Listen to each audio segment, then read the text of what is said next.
Ako po si Darmelane, operator ng 130cm dito sa Tacloban. Nagamit po ito ng 4 na araw na may total of 26 meters for this week.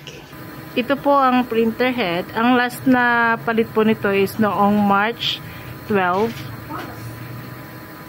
Ito naman ang copy na may 100% good condition pa po. Sa head clean,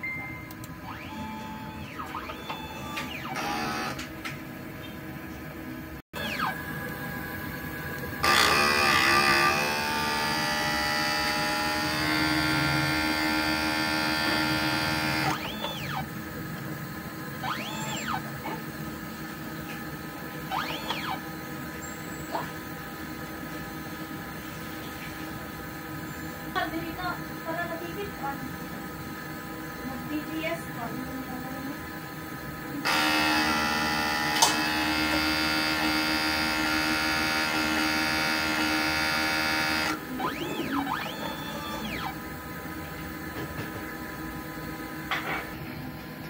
punasan ng wiper pagkatapos ng head clean.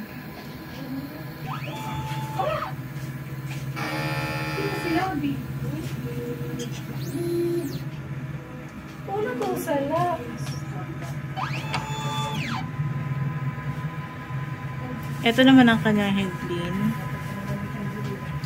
Okay po. Ang ink system namin ay tama lamang. Ang huling palit ng damper ay noong March 12. Kasabay po siya ng printer head. Ang waste tank ay nalinisan kaninang umaga. Ito naman ang kanyang AVR. At ito naman po ang kanyang ground wire. Ito po ang aming stocks. Yung nasa basket po is yun po yung mga used na ink. Ito naman po yung mga unused inks. Ito naman po yung mga nagamit sa ink. Yung sa March 29 po is white isa. March 29 din sa black isa. At saka DTF solution nung March 29 isa. Ito naman po ang daily output for last week. At ito naman po ang maintenance checklist for last week.